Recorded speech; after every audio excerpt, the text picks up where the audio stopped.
10 minutes, we're going to ask the panel to come on to the front to be part of the panel, and I'm going to hand over chairing to Dr Nils-Odd Tønnevold from IC2A President. Thank you.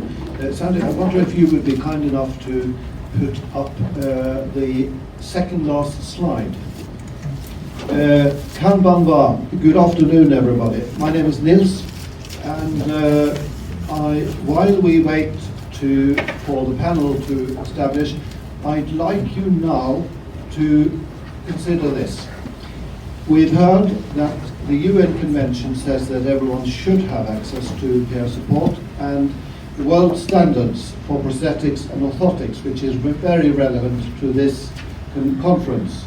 Standard 53 says that peer support should be available to users as appropriate. We have heard about how they deliver peer support in France, Germany and Norway, also drawing on experiences from the US, and they have explained what they have seen as the benefits. Now, on the panel, we have a last speaker at the top, Dr Jűptner, we have Mark Miller, we have in addition, do we have Geir Bornkessel to join us in the panel?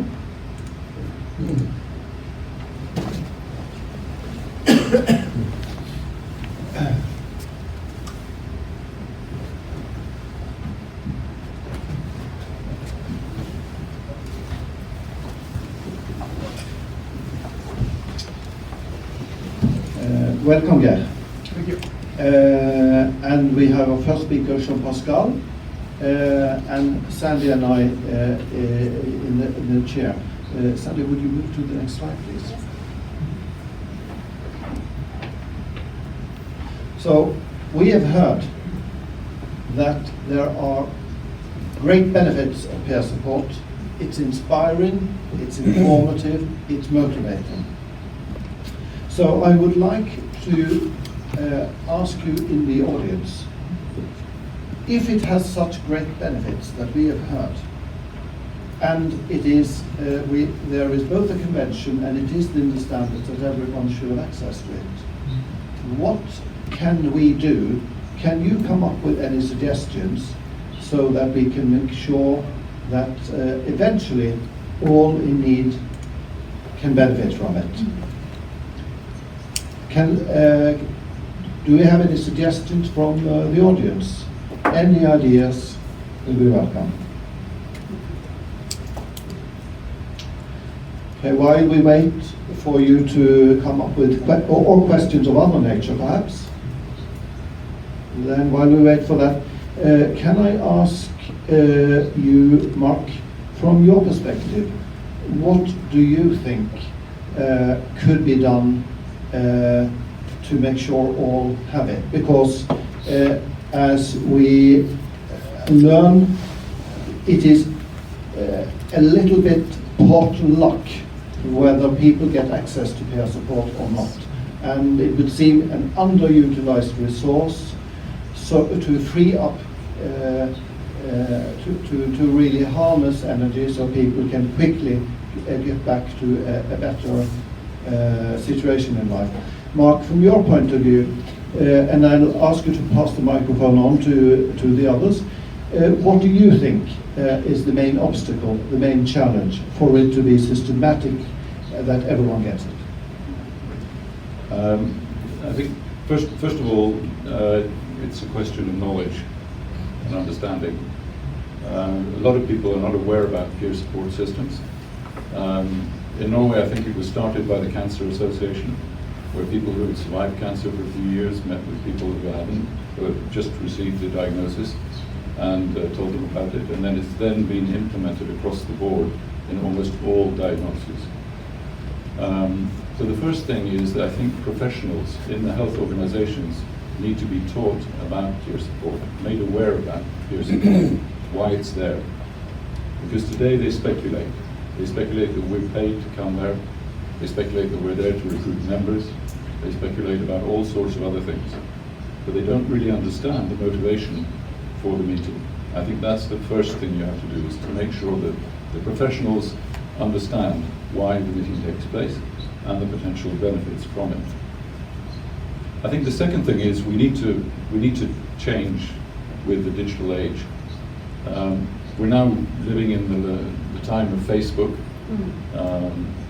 Twitter, all the other social media.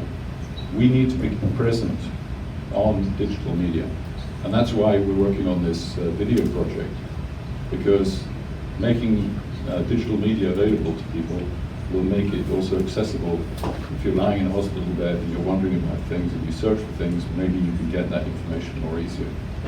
So first one is very structural, looks at education of health people. The second one I think we can do as a peer support group is to make the information available in multiple channels. Can I just interrupt and say that while the panel is speaking, we're looking at the audience, and if you have a question or a remark, just raise your hand and we'll recognize it and give you the opportunity to speak. Thank you. Thank you, Mark. There was a question. We have two questions. The first is from, yes. Go ahead. I just had a comment. I'm Clay Smither. I'm a rehabilitation physician in the United States. And to add on to Mr. Miller's comment about making the healthcare providers knowledgeable, I would take an additional step and really, as providers, as we all are here, put it on us that we need to be aware of the resources and offering these resources to our patients. I think that's incredibly important. Yes. Thank you. I would like to add that in the Netherlands it's quite common sense for us as physicians to talk about peer support. I tell every person I see, every child, every parent.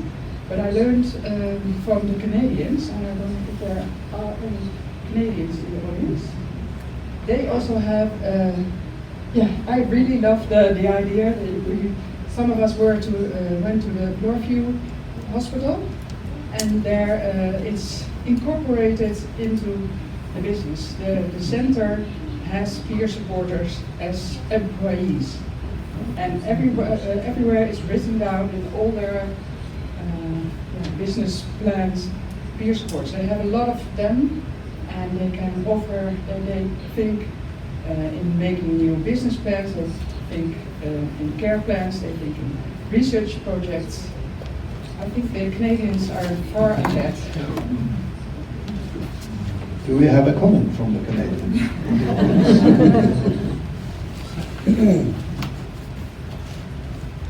I'm a little bit shy because I come from Quebec and I don't really speak well English. My name is Catherine and I'm an occupational therapist in Montreal. And I don't really know about all that because Canada is very big. But I was curious because I work in a rehab center, and normally we asking for peer support. And I agree with you that it's important to have that kind of support in the hospital, like very acute care, but they don't have the time. The patient come, it's very fast, like a few days, and after we have them, and for us too, it's rush, but we try at the end of the rehab to start this, but I'm curious to know who's asking for your services for in your city, not your city, your country. Thank you. We have 1 minute left to do for Jean-Pascal and Dr. Geir. The peer support system in Germany is started only a few years ago. In some illnesses like cancer or MS use peer support for a longer time, but in the Amputee region, peer support is only known for a few years now. And as it's only known since a few years, most hospitals don't know about it, and the doctors don't know about it, the nurses don't know about it, and before we can establish a system all over Germany, we have to try to inform all the professionals, and that's a very, very long task, because before a hospital doesn't know about peer support and how it works, there's no chance to establish a system in this hospital. Mark, wanted a quick word? Just a quick comment. It's easy when we're amputees to think that the whole world revolves around us. But in fact, the peer support needs to tackle two groups of people: the amputee, but also their wives, husband, and families. And so in Norway, we also train peer supporters who are wives, husbands, and family. Just don't forget that. Yeah. Okay, thank you, panel. The panel will be here for a few moments if you would like to come up and ask an individual question, if you're shy to talk in the mic. And the experts here, we also have Geir, who is a peer supporter from Norway. If you would like to ask or come and talk to the panel. And Jean-Pascal is French, so it's nice for French-speaking people in the audience also. So thank you very, very much to our faculty team for our basic instructional course. And we really thank you for your interest. And we're going to say, watch this space, but we'd also like to say, come to our space. So please engage with us. And I would like to thank you all for coming, for taking up your time. I know you're busy here, so thank you for prioritizing this. And can I also challenge you and say that we'd really like to change more lives. And if you have some ideas about how we can do this together, because it's only together we can achieve this, then please come and let us know. We'll be here for a little while, but thank you all very much.